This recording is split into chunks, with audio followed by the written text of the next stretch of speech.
Está no ar. Let's Talk Podcast, uma iniciativa da NTT Data Brasil que une negócios e inovação. Qual a visão que os atuais profissionais nutrem sobre o futuro do trabalho?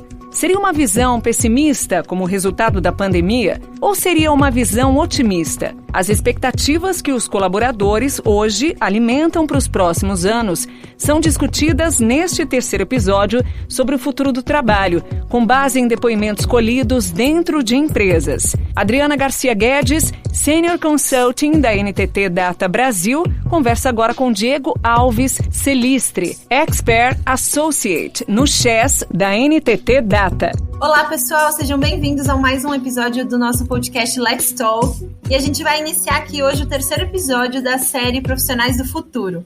Eu sou a Adriana Guedes, sou consultora de Talent Transformation da NTT Data. E hoje a gente recebe aqui o Diego Celistre, que é o nosso Head de Pesquisa e Estratégia de Chess, que é uma unidade de negócios aqui dentro da NTT. Diego, seja bem-vindo aqui. Muito obrigado pela oportunidade aqui da gente estar conversando sobre esse estudo. Foi um estudo muito legal de ter sido feito, foi um estudo bem desafiador, mas a gente aqui em Chess que gosta muito de realizar pesquisa, falar sobre esse tema a gente considera, não só considerou, mas considera fundamental e acho que vai ser uma troca bem interessante. Ótimo, muito obrigada, viu, Diego? Com certeza, vai ser uma troca super rica. Esse episódio aqui a gente vai falar especificamente sobre as expectativas, a visão aí que os colaboradores nutrem sobre o futuro, certo?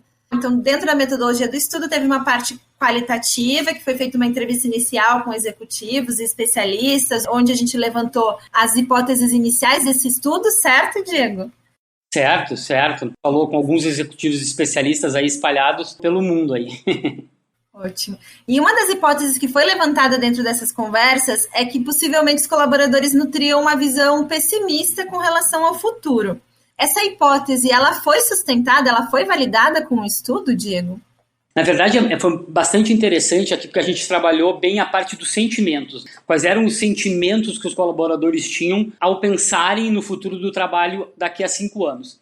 Quando a gente conversou com esses especialistas e executivos, ficou muito claro que por a gente estar vivendo, naquele momento de pandemia, tempos incertos, a ansiedade, tudo isso ia acabar gerando aí tanto desconfianças quanto inseguranças em relação ao futuro do trabalho. Então eles acreditavam aqui, na visão deles, que os sentimentos iam estar muito aí nesse universo da ansiedade, da incerteza, do medo, da preocupação, da falta de confiança, assim, foram os sentimentos que a gente mais escutou. E de um certo ponto de vista, eles têm razão, porque quando a gente olha para o futuro é incerto. Talvez uma das coisas que a gente não tenha controle é sobre como será o futuro. A gente pode se preparar, mas não dá para ter certeza o que vai acontecer amanhã. E eu acho que até quando a gente olha historicamente, principalmente com a nova geração, que a gente chama de geração Z, que é uma geração que já nasce digitalizada, mas ao mesmo tempo que vem muito ansiosa para o mercado de trabalho, às vezes querendo um crescimento muito rápido e comparando muito a atual situação com a situação dos seus pais, dos seus avós, Claro que aqui a gente tem que separar contextos sociais, contextos econômicos, sempre vão ter pessoas mais privilegiadas e menos privilegiadas. Eles traziam uma questão que era bem interessante, que é esses jovens viram seus pais ou seus avós conquistarem bens, conquistar a sua casa, o seu carro, e que hoje isso está muito mais difícil. Será que eu vou conseguir ter a vida que meus pais e meus avós tiveram, O que vai acontecer comigo? De fato, existe uma ansiedade, principalmente nessa nova geração que entra aí no mercado de trabalho, que é não patrocinada, mas que tem uma base aí que é fato, Que é a questão de você vive nesse ambiente de cobrança, tem muita informação. Com a digitalização, a gente sabe que cada vez mais as pessoas têm mais acesso à informação, então, principalmente os mais jovens, essa preocupação de se manter atualizado, então essa ansiedade de será que eu vou saber tudo para me colocar no mercado de trabalho. Então, eles tinham um ponto de vista correto. Porém, quando a gente fez a quantitativa com os profissionais, e aí eu acho que a gente chegou numa conclusão que é: ninguém sabe o que o futuro reserva, mas a gente pode escolher ter uma visão otimista. Então, a gente fez essa pesquisa no meio de uma pandemia, onde as pessoas já estavam vivendo de forma muito triste por tudo que estava acontecendo, né? Começou com a parte de isolamento social, que não é para todo mundo, a gente sabe, né? Teve pessoas que tiveram que continuar trabalhando, tiveram que continuar pegando transporte público, a gente sempre tem que lembrar essas diferenças, mas o fato é que vem um isolamento social, uma pandemia que ninguém previu, que ninguém estava esperando, mesmo o home office, de maneira geral, não foi uma decisão dos profissionais, foi uma imposição na época. Depois o home office trouxe benefícios, se as pessoas vão continuar querendo trabalhar de casa é outra questão, mas tudo na época veio uma imposição e um momento muito triste de pandemia. Juntou com uma crise econômica, as pessoas viram amigos, familiares perdendo emprego, ficando doentes. Já se estava vivendo num momento muito pessimista. E aí começava uma luz no fim do túnel com a vacinação, então assim, eu preciso olhar o futuro de forma positiva para poder lidar com o presente, né? Porque se eu for olhar o futuro de forma negativa, o futuro do trabalho, só com sentimentos negativos, vai ser muito difícil lidar com o presente. Então eu acho que até por essa visão de querer mudar para melhor, a gente viu que os sentimentos que mais apareceram em relação ao futuro eram otimistas. Então a gente tinha uma pergunta que era uma lista de sentimentos e a gente pedia para os respondentes escolherem quais os 3 principais sentimentos que vinham na cabeça deles quando eles pensavam no futuro do trabalho daqui a 5 anos. Então, 47% escolheram otimismo, 28% esperança, 27% confiança e 23% emoção. Que eu acho que é uma resposta a todo esse momento aí que a gente estava vivendo e de ter essa visão mais otimista e de entender que o futuro precisa ser melhor. Mas é claro que como o futuro não admite nenhuma previsão, também a gente teve aí 47% que escolheram curiosidade e 29% incerteza, que não são sentimentos negativos, mas são sentimentos de dúvida, que fazem todo sentido quando a gente olha para o futuro do trabalho e por todas as transformações aí que o mercado vem passando, principalmente com o advento da pandemia, que trouxe o home office ou movimentos híbridos de trabalho, ou mesmo como trabalhar num ambiente completamente digital e conseguir me relacionar com meus colegas, como adaptar a minha moradia para eu poder trabalhar com qualidade, né? A gente tem que lembrar que tem gente que morava com 3, 4 familiares, tem pessoas que moram sozinhas, então teve gente aí que teve que transformar a cozinha em local de trabalho, teve gente que teve que transformar o quarto. Todas essas mudanças, elas trazem uma certa curiosidade em relação ao futuro e essa incerteza. E aí a gente teve com menores percentuais entre essas escolhas, 15% de ansiedade e 15% de preocupação, apesar da as pessoas escolherem menos esses sentimentos mais negativos, eles também existem, o que é natural dentro de todo esse contexto aí que a gente estava vivendo de pandemia em relação ao trabalho. Perfeito, Diego. Eu acho que é bem importante trazer isso. Esse é um dado que foi importante que a gente talvez não tenha ressaltado, não tenha tido a oportunidade de ressaltar antes. A pesquisa ela foi realizada ali no mês de julho de 2021, né? Todo o grande impacto da pandemia já tinha sido vivido, as transformações já tinham sido aceleradas, já tinham sido feitas. Era um princípio, aqui no Brasil, pelo menos, era um princípio da vacina. A gente via a vacina já sendo aplicada em outros países, né? Aqui no Brasil, não ainda. Então, tinha um pouco dessa esperança, mas, ao mesmo tempo, bastante incerteza, realmente não entender, né? A pandemia veio e acelerou todos os processos e todas as tendências. Então, coisas que se previam que para 2025 precisariam acontecer, competências, enfim, a gente já começou a utilizar dentro da pandemia. Antes da pandemia, na verdade, eu nem trabalhava aqui na NTT Data ainda, e aí num trabalho que eu fiz, a gente estava falando de futuro, não era futuro de trabalho, mas teve uma pessoa, uma menina que fez um desenho, como ela imaginava o futuro, e ela se colocou dentro do quarto dela com uma tela gigante, sabe? Com a cama do lado, tipo assim, eu me vejo presa dentro de casa. E ela jamais imaginou que isso fosse acontecer. Isso foi em 2019, e ela jamais imaginou que logo em 2020 essa realidade iria acontecer.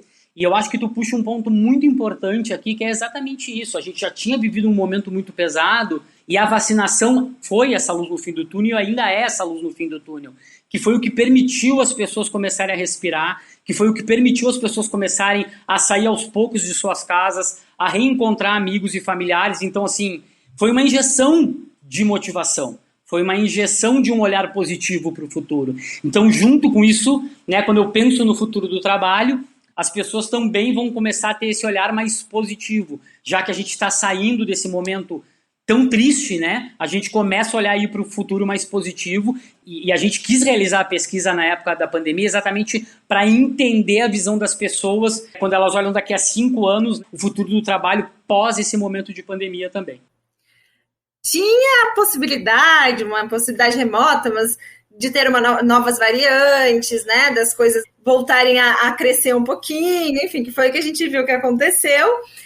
E sem sombra de dúvidas, acho que um outro ponto que dá para relacionar aqui, essa visão positiva, ela ajuda inclusive na gestão emocional, porque essa questão da saúde mental, ela foi um ponto muito importante, como você trouxe, gente vendo o próprio risco ali da vida, né, acontecendo. Então, chega um momento que o estresse estava muito crônico, muito grande, e trazer essa visão positiva, esse olhar, esse mesmo que com tanta insegurança, mesmo com tantas perguntas a serem respondidas ainda, porque é isso que a gente vê, né? Quando a gente pensa no futuro, ainda existem muitas perguntas, poucas respostas.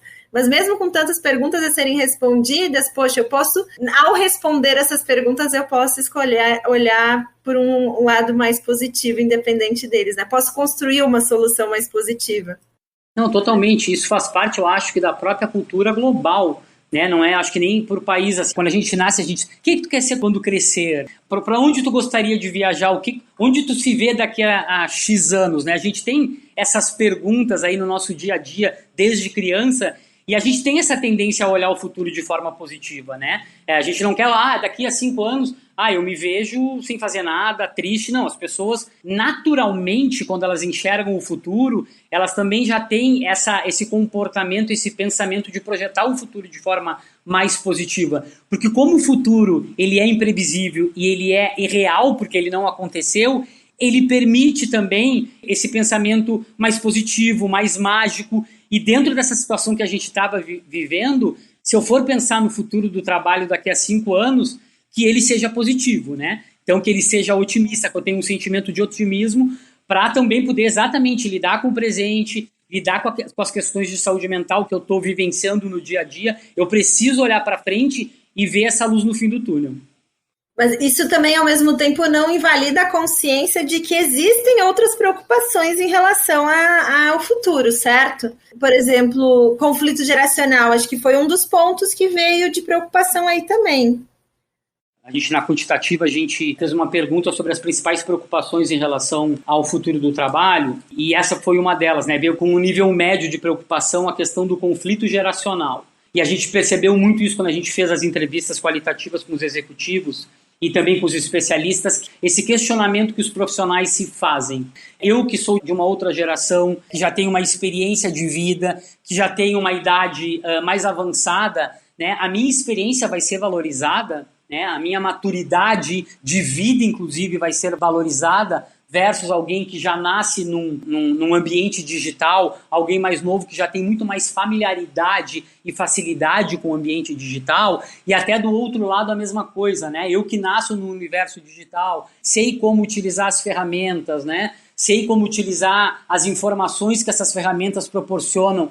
Eu vou ter que esperar para crescer dentro de uma empresa no mercado de trabalho, tanto quanto o meu pai e o meu tio que demoraram, 10, 15 anos para atingirem grandes posições, uma vez que eu já estou digitalizado, né? Já que todo mundo recorre a mim, então esse conflito geracional tem os dois lados. Pessoas de uma geração que são pessoas mais velhas, com medo de a sua experiência ser menos valorizada porque elas não nascem nesse universo digital, e do outro lado, pessoas que nascem no universo digital e que às vezes até com uma imaturidade acreditam que já estão prontas, já conhecem tudo, né? Eu já sei mexer em todas as ferramentas, então por que eu não cresço mais rápido já que eu já sei tudo? Eu acho que esse conflito geracional traz um pouco isso e traz uma outra preocupação que saiu de nível médio, que é exatamente a relação homem e máquina. Quanto das atividades que eu realizo hoje, dependendo da minha atividade, dependendo da minha área, dependendo do meu cargo, vão ser substituídas por processos digitais. E o que eu tenho que fazer para eu não perder o espaço no mercado de trabalho? Como é que eu me atualizo em relação a isso? Será que isso é uma verdade também, né? Porque muitas vezes as pessoas criam isso também, né? Vai digitalizar muita coisa e tudo que eu aprendi a fazer não vai mais ser valorizado.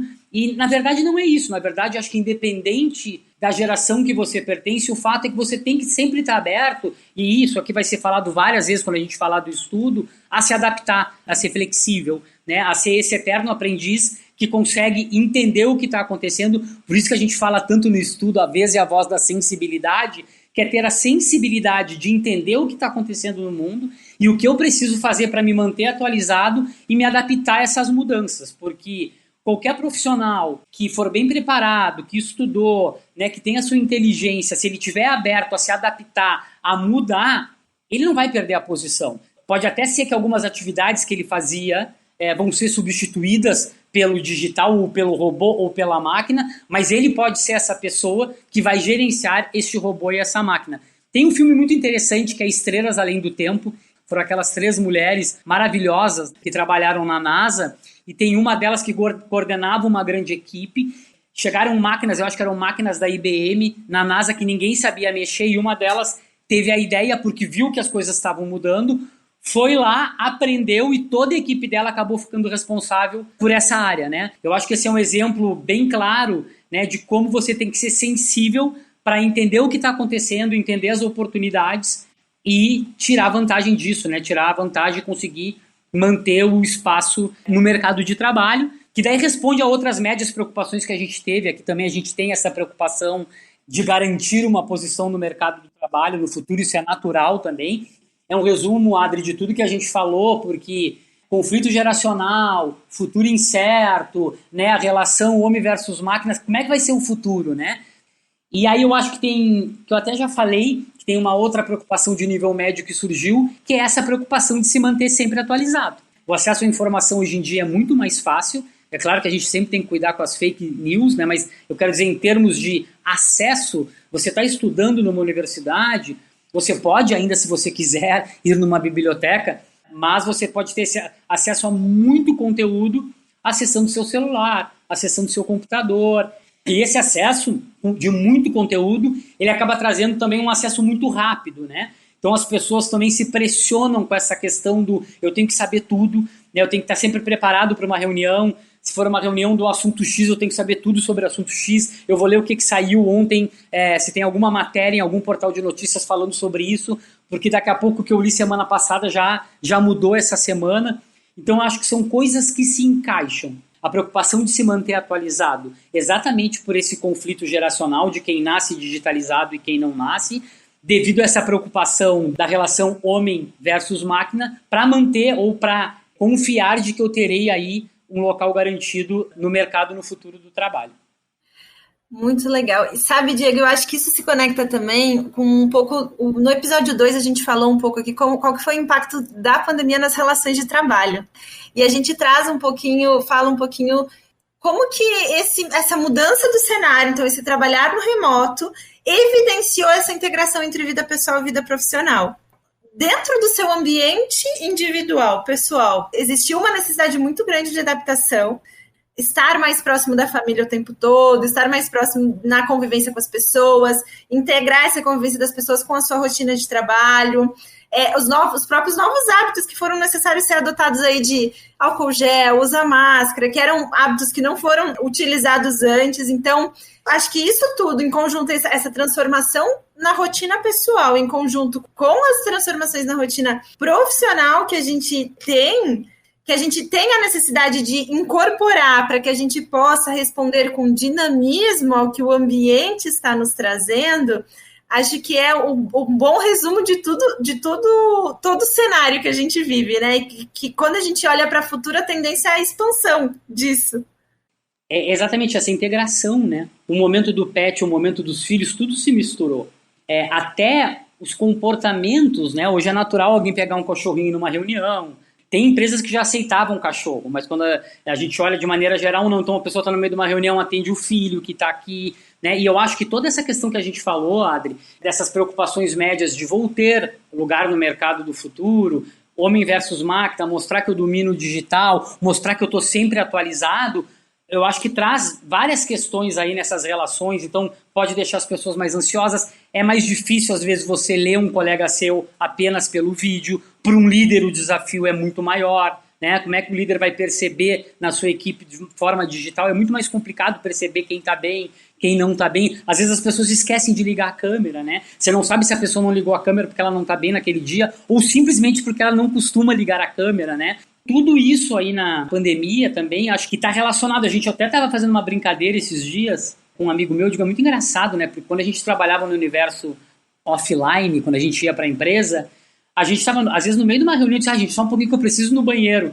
Agora parece que as pessoas estão em casa e aí acaba a reunião, elas dizem, que bom. Antes de começar a outra, elas falam, eu preciso ir no banheiro. Parece que as pessoas ficaram com essa... Então, quando eu estou na frente do computador, eu tenho que mostrar que eu estou ali muito conectado, né? Muito interessante todas essas mudanças que eu acho que a gente vai entender agora com a volta da normalidade. Se Deus quiser, vai voltar à normalidade. Mas eu acho que a gente vai entender de tudo isso que aconteceu, o que veio para ficar, o que foi um momento de pandemia. Eu acho que a gente já tem algumas previsões aí, certamente algumas mudanças que vieram para ficar, que vão ser faladas na divulgação como o trabalho híbrido, mas eu acho que alguns comportamentos, algumas questões a gente ainda tem que esperar aí para entender, e aí vai mudar muito de país para país, questões culturais, né? Tem países que são mais quentes, tem países que são menos quentes, mas de certa maneira a gente tem que esperar agora para entender de fato de tudo isso que a gente vivenciou, o que vai permanecer com a gente quando a gente fala de relações de trabalho, o que vai voltar a ser como era e o que é novo, né? Acho que a gente tem que esperar agora um pouco aí para entender. Perfeito, Diego, perfeito. Acho que a gente abordou todos os tópicos aqui importantes com relação a essas preocupações. Agradeço muito aqui a sua participação. Você gostaria de adicionar mais algum ponto? É muito importante a gente fazer esse tipo de estudo, né? A gente entender as pessoas, né? Entender a visão das pessoas, porque muitas vezes a gente cria algumas verdades, e aqui a gente teve um exemplo, né? Quando a gente foi perguntar os sentimentos em relação ao futuro, a gente se surpreendeu com sentimentos positivos. Claro, a gente fez uma análise da situação, mas eu acho que escutar as pessoas, pesquisar é importante por isso, para a gente conseguir analisar os resultados que a gente tem dentro dos contextos, aí, contextos culturais, sociais, econômicos, políticos, mas é importante a gente estar sempre escutando as pessoas. Ótimo. É isso aí, analisar com base em dados, né? Então, muito obrigada aqui pela sua participação, Diego. Eu que agradeço, muito obrigado. Então, pessoal, estamos chegando aqui ao fim de mais um episódio da série Profissionais do Futuro e aguardamos você no próximo. Até mais. Você ouviu Let's Talk Podcast, uma iniciativa da NTT Data Brasil que une negócios e inovação. Toda semana tem novidades por aqui. Até lá!